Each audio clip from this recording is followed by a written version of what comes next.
Hello, boys and girls. Today I'm going to share with you a book called Miss Rumphius, and stories and pictures are by Barbara Cooney. I'm sorry, Barbara Cooney, and that means she wrote the story and she also illustrated the pictures, which are absolutely beautiful. This is one of my very favorite picture books, and it's fun to read in the spring. Um, if you've heard it before, please listen again because it is just one of those books that you can read over and over and over. Okay, here we go. Miss Rumphius.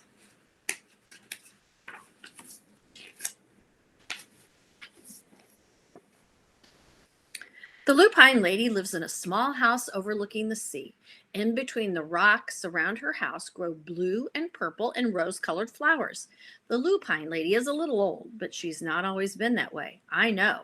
She is my great aunt, and she told me so. Once upon a time, she was a little girl named Alice, who lived in a city by the sea, and from the front stoop she could see the wharves and the bristling masts of tall ships. Many years ago, her grandfather had come to America on a large sailing ship, and the wharves are where they come in, like a harbor, to dock their ships. And there's Alice. See her on the steps? Now, he worked in the shop at the bottom of the house making figureheads for the prows of ships and carving Indians out of wood to put in front of cigar stores. For Alice's grandfather was an artist. He painted pictures, too, of sailing ships and places across the sea. When he was very busy, Alice helped him put in the skies. So this is on the front of the ship, front of the cigar shop. And there's Alice helping him. And you can tell this is a while ago by the clothing, can't you?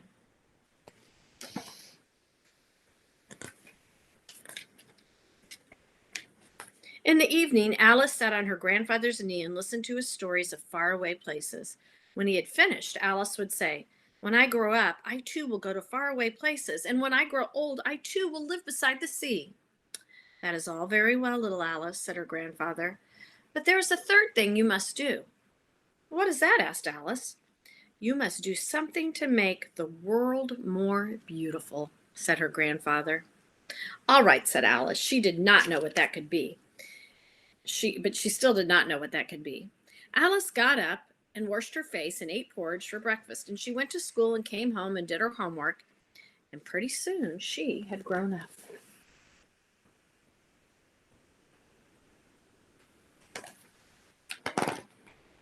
Then my great Aunt Alice set out to do 3 things she had told her grandfather she was going to do. She left home and went to live in another city far from the sea and the salt air. There she worked in a library, dusting books and keeping them from getting mixed up, and helping people find the ones they wanted. Some of the books told her about faraway places. People called her Miss Rumphius now. That looked like a great library.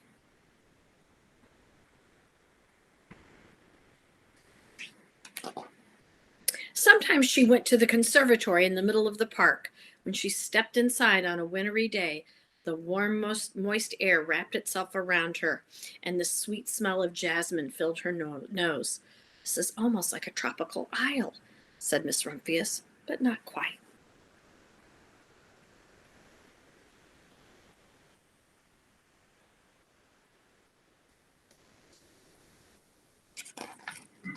So Miss Rumphius went to a real tropical island where people kept cockatoos and monkeys as pets.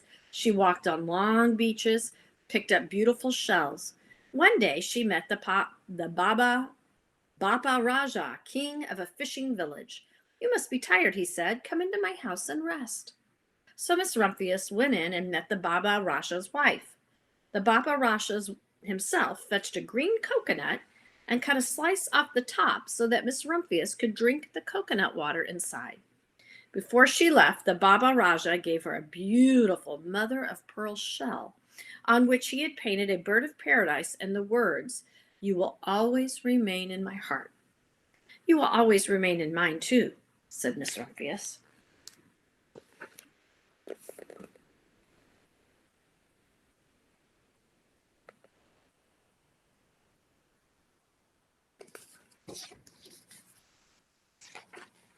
My great aunt Miss Alice Rumphius climbed tall mountains where the snow never melted.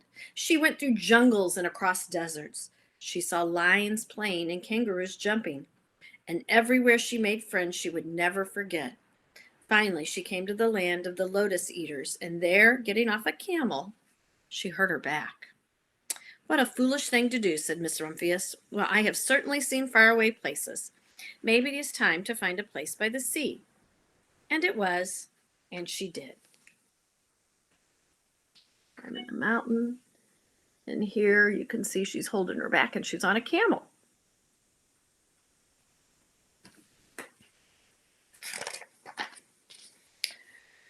From the porch of her new house, Miss Rumphius watched the sun come up.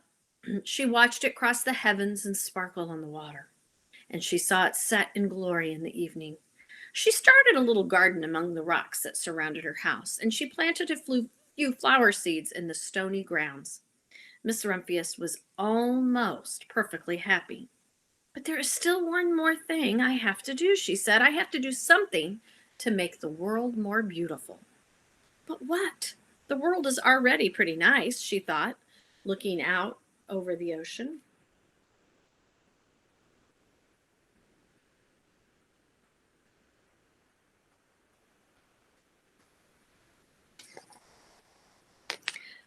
The next spring, Miss Rumphius was not very well.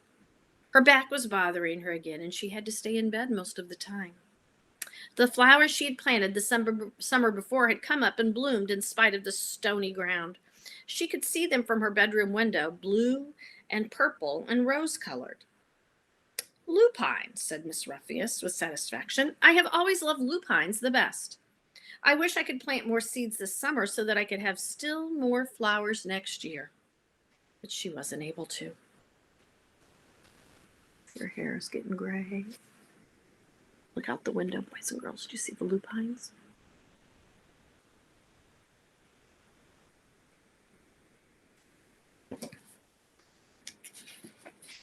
After a hard winter, spring came. Miss Rumphius was feeling much better. Now she could take walks again. One afternoon, she started to go up and over the hill where she had not been in a long time. I don't believe my eyes, she cried when she got to the top, for there on the other side of the hill was a large patch of blue and purple and rose-colored lupines. It was the wind, she said as she knelt in delight. It was the wind that brought the seeds from my garden here, and the birds must have helped. Then Miss Rumphius had a wonderful idea.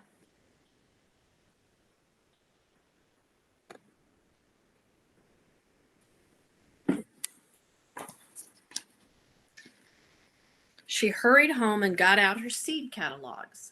She sent off to the very best seed house for 5 bushels of lupine seed. All that summer, Miss Rumphius, her pockets full of seeds, wandered over fields and headlands, sowing, that means planting, throwing them out, lupines. She scattered seeds along the highways and down the country lanes. She flung handfuls of them around the schoolhouse and back of the church. She tossed them into hollows and along stone walls. Her back didn't hurt at all anymore. Now, some people called her that crazy old lady.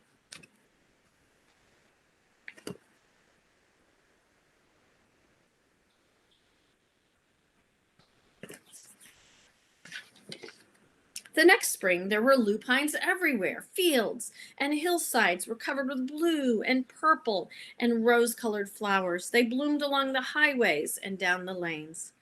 Bright patches lay around the schoolhouse and the back of the church. Down in the hollows and along the stone walls grew the beautiful flowers. Miss Rumphius had done the third, the most difficult thing of all. All those flowers.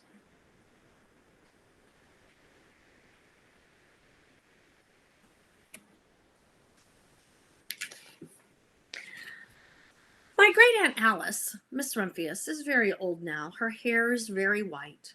Every year there are more and more lupines. Now they call her the Lupine Lady. Sometimes my friends stand with me outside her gate, curious to see the old lady who planted the fields of lupines. When she invited us in, they came slowly. They think she is the oldest woman in the world.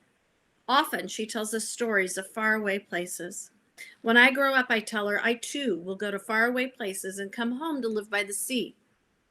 That is all very well, little Alice, said my aunt. But there's a third thing you must do. What is that? I asked. You must do something to make the world more beautiful. All right, I say. Not a great picture?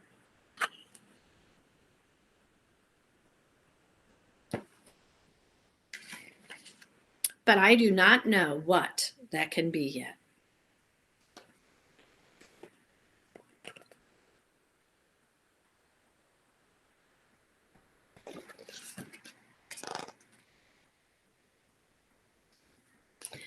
Boys and girls, I want to suggest to you that to make the world more beautiful, you don't have to do something actually physical, like plant something for people to see. It can also be by your actions and being a kind and loving friend, like I always say, and how you treat other people. So there is a little writing project with this, and I want you to be creative. Okay, it can be something by the way you act to make the world more beautiful, or it can be something physical, like planting the lupines, like Miss Rumphius did. I hope you enjoyed that story because I love it so much.